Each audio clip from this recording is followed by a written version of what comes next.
Strap yourself in because I've got some massive Celtic news for you today.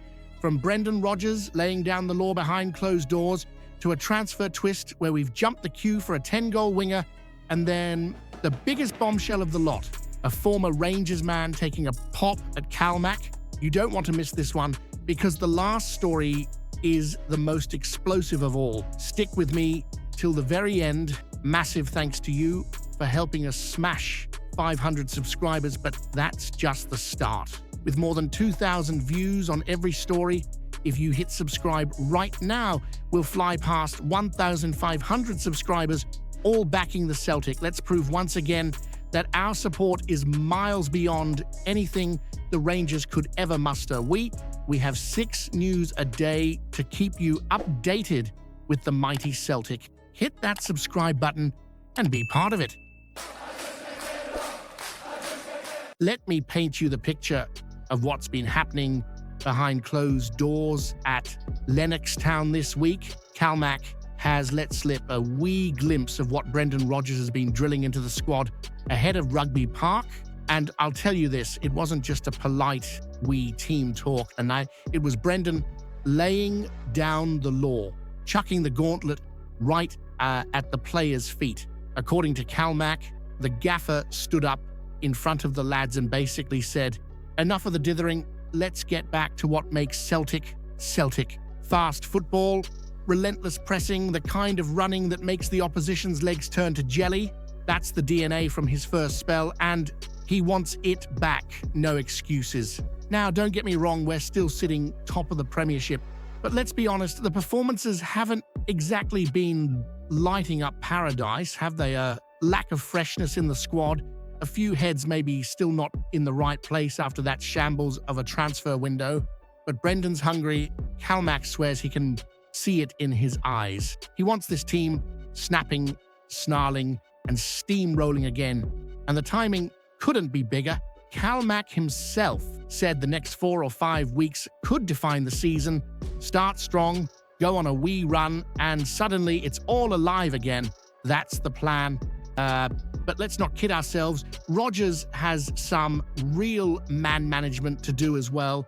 He's got boys who had 1 foot out the door, lads who've been battered in confidence, and the new signings who need to settle fast. This weekend at Rugby Park will be the first test of whether Brendan's rallying cry has sunk in. I know what I want to see, a reaction, and not just any reaction, but the kind of statement that makes the rest of Scotland, especially the blue half, sit up and go pale. So here's my question for you. If the performances don't click soon, do you think Brendan's words will be enough to turn this squad around? Or has the board's transfer mess already left us chasing shadows? Hit that subscribe button. Lads, let's jar it. Lady, till we hit 1,500 mad Celtic daffs. Well, here's a wee bit of transfer gossip to brighten up your day. And this time, it's not the usual doom and gloom about missed chances or last-minute scrambles. Word is, Celtic are actually ahead of the pack for once, jumping the queue to snap up Galimzan Kenjabek, a winger who's been banging them in for fun over in Kazakhstan. 10 goals already this season, 4 assists to go with it, and the lad's only 22. Not bad at all, eh? Now, before you roll your eyes and say, "Here we go again, another bargain hunt from the board," let me tell you this. He's about to be a free agent in January, and that means it could be smart business if, and it's a big if, the club actually gets it done. Because we've heard that song before, haven't we? By the time January comes around, half of Europe will be sniffing about him. But right now, reports say we've leapfrogged Hearts and a load of others, including sides in Slovakia, for his signature. This boy's been turning heads in his national team as well, scoring his first goal for Kazakhstan in the summer against Belarus. And he's versatile, winger, striker, attacking midfielder, even filled in at left back.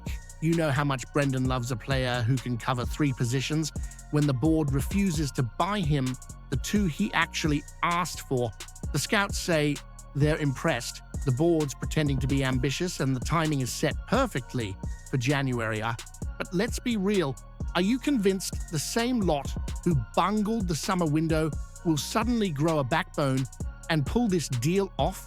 Or are we just watching another soap opera where some Slovakian team swoops in while the Celtic board are counting pennies? So here's what I want to know from you. If Kenjabek really is as good as the numbers suggest, should Celtic be gambling on a lad from Kazakhstan to fire us forward? Or is this just the board's latest distraction tactic while they hide from the protests? Hit that subscribe button, lads. Let's jai it lordy till we hit 1,500 mad Celtic daffs. Here we go again. Another ex-Rangers man trying to stir the pot with a cheap dig at Calmac. Gordon Dalzill's been out there on Super Scoreboard, claiming our captain's been a mile off it this season. Right. That's rich coming from a former striker who knows fine well what it looks like when a team is actually a mile off it. Just take a wander over to Ibrox and you'll see it week in, week out. Now, don't get me wrong, Calmac hasn't exactly been flying, but let's be honest, who would be after dragging this squad through a shambolic transfer window and being expected to play every single minute? He's carried Celtic on his back more times than I can count, and he's earned more credit than most pundits will ever give him. He's the heartbeat of this team, and even when he's not at his sparkling best, the whole thing ticks differently without him. James McFadden at least had the sense to point out the bigger picture: the lack of fresh legs, the fatigue, the summer of boardroom nonsense that left the squad looking thinner than a pint of watered-down lager in a Govan boozer. That's the real issue here. But let me say this, if Calmac needs a wee reminder of his own class, Rugby Park's as good a place as any to shut folk like Dalziel up. Because here's the truth, and when Celtic play with tempo, when the passing's sharp, when the pressing's relentless, it always starts with Calmac. The minute he clicks, the whole machine comes alive. So here's the big one for you. Do you think Calmac deserves stick for looking leggy after carrying this team for years? Or should every bit of that criticism be aimed straight at the board for failing to back him properly? Hit that subscribe button, lads. Let's jai it. Lodi till we hit 1,500 mad Celtic daffs.